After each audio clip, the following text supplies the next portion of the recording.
Présidente, Madame la Ministre, Mesdames, Messieurs le rapporteur, chers collègues. Tout le monde s'était réjoui de l'attribution des Jeux olympiques et paralympiques à Paris. Mais depuis, plusieurs événements interrogent sur les conditions de son organisation, que ce soit les débordements du Stade de France pour la finale de la Ligue des Champions ou les conditions de réalisation de la Coupe du Monde de football au Qatar.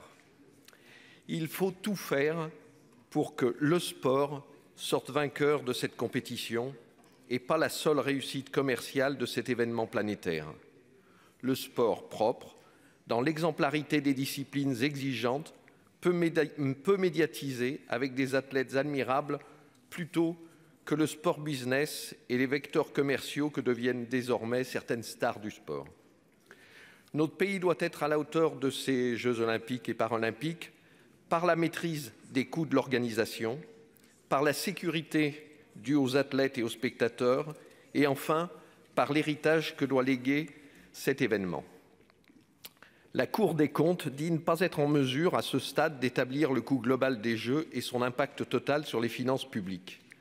Les chiffres avancés pour le budget du COJOP et de la Solidéo dépassent les 8 milliards d'euros, avec une part de financement public qui s'établirait à près de 2,4 milliards.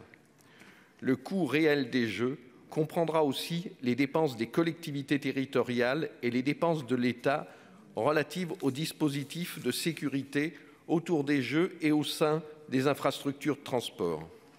Au sein de la commission culture, nous avons adopté l'amendement de notre collègue rapporteur Claude Kern prévoyant que la Cour des comptes établisse un bilan du coût global des événements et présente l'héritage des Jeux à travers la réutilisation des événements et des infrastructures mises en place.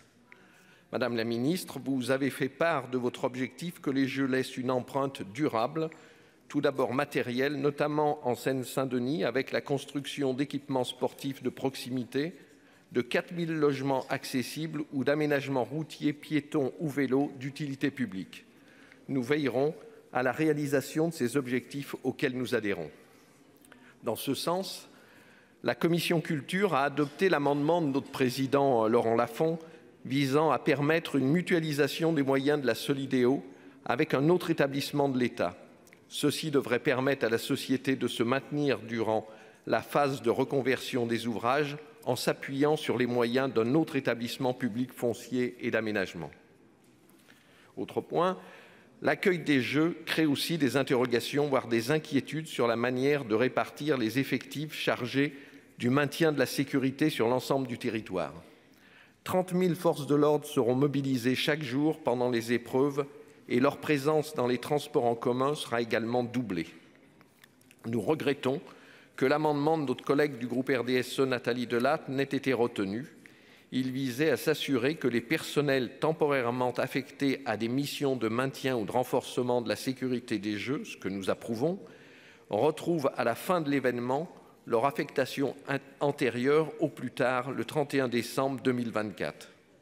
En effet, lors de la période des Jeux, aucune compagnie CRS maître nageur sauveteur ne sera affectée sur les plages du fait de leur mobilisation sur les sites olympiques. De nombreux élus craignent les conséquences de cette absence, associée à un flux majeur de touristes, et ils redoutent aussi que l'absence de ces compagnies de sécurité sur les plages ne devienne pérenne. Alors j'en viendrai à l'héritage immatériel que devront laisser ces Jeux olympiques et paralympiques. Au-delà du rayonnement touristique de la France, ils sont une formidable opportunité de promotion de la pratique sportive par la mise en lumière de disciplines encore confidentielles dans notre pays, du handisport et du sport féminin dont nous célébrons d'ailleurs aujourd'hui même la journée internationale. Et plus généralement, l'encouragement à la pratique sportive pour tous, cette source d'épanouissement, d'apprentissage et de respect des règles, des arbitres, des adversaires, autant de valeurs que notre pays a bien besoin de rappeler. Vous savez, Madame la Ministre, mon entêtement à soutenir le sport scolaire et universitaire qui sont constitutifs de l'éducation de notre jeunesse, en cette journée d'ailleurs internationale de l'éducation, et qui méritent d'être reconnus et encouragés bien au-delà de ce qu'ils connaissent actuellement, surtout en regard de la promotion des Jeux olympiques. Loin de l'élitisme social de ses origines et du sport business actuel avec ses athlètes produits, Il puise dans l'esprit olympique un équilibre entre la promotion de l'activité physique et les valeurs de respect et de fraternité. Enfin, je salue la décision qui permet à France Télévisions de rester le diffuseur officiel des Jeux olympiques, à l'heure où certaines rencontres sportives disparaissent des chaînes du service public. Il est bon que tous les Français puissent regarder les Jeux dont ils contribuent au financement sur la télévision publique. Pour ces raisons, le groupe RDSE votera en faveur du texte. C'est presque fini, pas vraiment fini.